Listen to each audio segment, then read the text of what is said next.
है कि यूएसए का वीज़ा अगर आप अप्लाई कर रहे हैं तो किन आपने बातों का ख्याल रखना है ताकि आप जो है वो अच्छे तरीके से जाके इंटरव्यू दे सकें। इंटरव्यू किन लोगों को वीज़ा अप्लाई करना चाहिए और किन लोगों को नहीं करना चाहिए। यह जो यूएसए की नॉन इमिग्रेंट वीज़ा सर्विसेज हैं पाकिस्तान में, वो बिल्कुल ठीक चल रही हैं।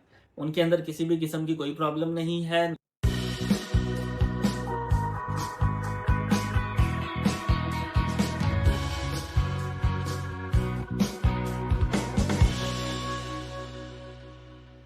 अस्सलाम वालेकुम, this is Ali from Ali Baba travel advisor. उम्मीद करता हूँ तमाम लोग खैर खैरियत से होंगे। यूएसए के हवाले से काफ़ी सारे लोग बार बार क्वेश्चन करते हैं। इससे पहले भी मैं अपनी वीडियोस शेयर कर चुका हूँ जिसमें मैंने बताया है कि यूएसए का वीज़ा अगर आप अप्लाई कर रहे हैं तो किन आपने बातों का ख्याल रखना है ताकि आप जो है वो अच्छे तरीके से जाके इंटरव्यू दे सकें। इंटरव्यू में क्या क्वेश्चनिंग हो रही है करंट आज की डेट के मुताबिक, क्योंकि काफ़ी कुछ जो है वो बदला है, चेंज हुआ है। पिछले दिनों पाकिस्तानी के इमिग्रेंट वीज़ास को जो है वो बैन किया गया और जिसकी वजह से काफ़ी ज़्यादा लोग पैनिक में भी आए हैं कि शायद वो नॉन इमिग्रेंट वीज़ा जिसमें B1 B2 सबसे ज़्यादा सर-ए-फ़हरिस्त है और उसके ऊपर कोई मसले मसाइल का सामना करना पड़ सकता है उन लोगों को जिनकी अपॉइंटमेंट्स हैं या नहीं है। तो सारी चीज़ें आज की इस वीडियो में मैं आपको क्लियर करूंगा कि किन लोगों को वीज़ा अप्लाई करना चाहिए और किन लोगों को नहीं करना चाहिए।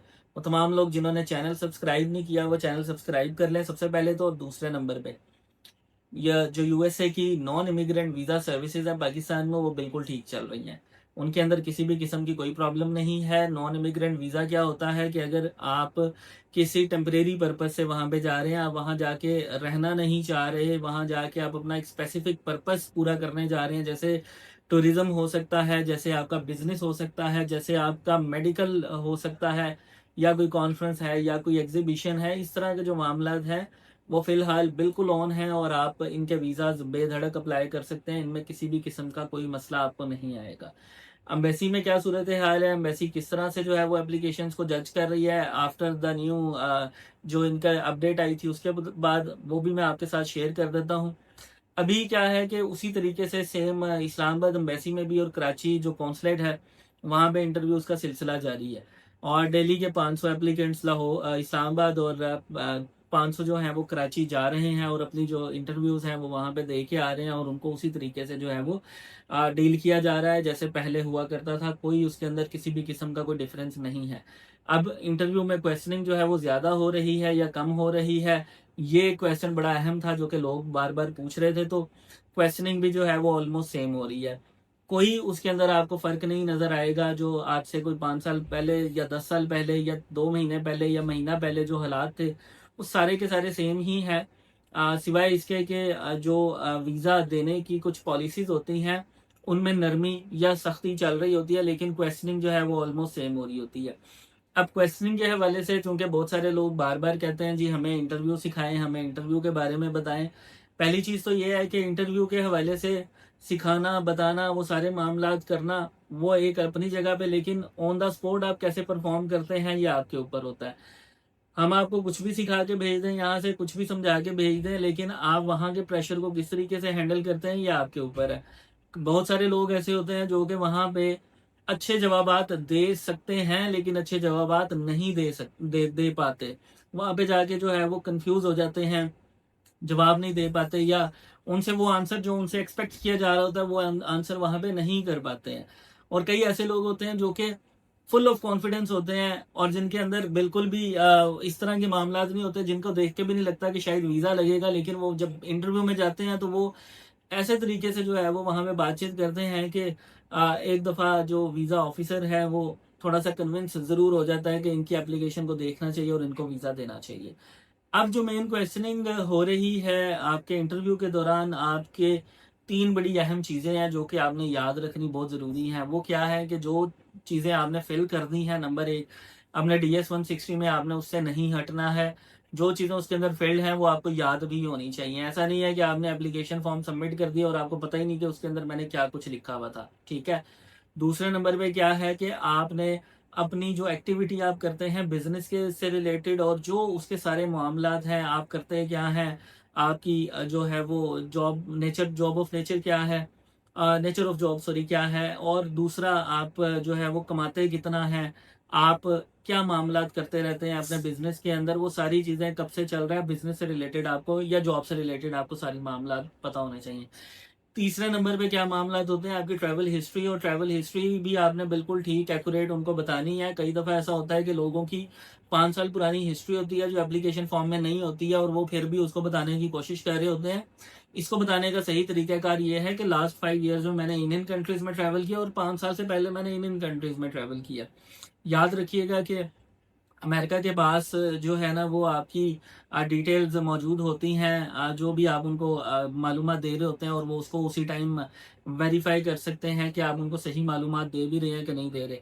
एक और बड़ी अहम चीज़ है जो कि आपको शायद बहुत सारे लोग ना ही बताएं, लेकिन आपने खुद ही जज करना होता है कि अगर आपका रिफ्यूज़ हुआ है तो किस वजह से हुआ है।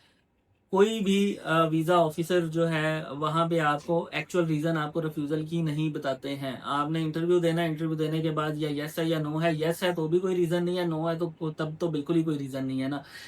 आपको वीज़ा मिल गया वेल एंड गुड, लेकिन जब आपको नहीं मिलेगा तो आप सोचेंगे कि पता नहीं किस वजह से वीज़ा नहीं दिया। लेकिन आपने ये देखना है कि आपके पूरे इंटरव्यू में जितने सारे सवाल हुए हैं उनके अंदर कौन सा ऐसा सवाल है जिसके ऊपर आपको जो है वो डाउट है, जो आपने गलत आंसर दिया है, या फिर उनको वो आप सेटिस्फाई नहीं कर सके हैं, या आपने अपने इंटरव्यू के अंदर से जो है वो सारी चीज़ें सोचनी है।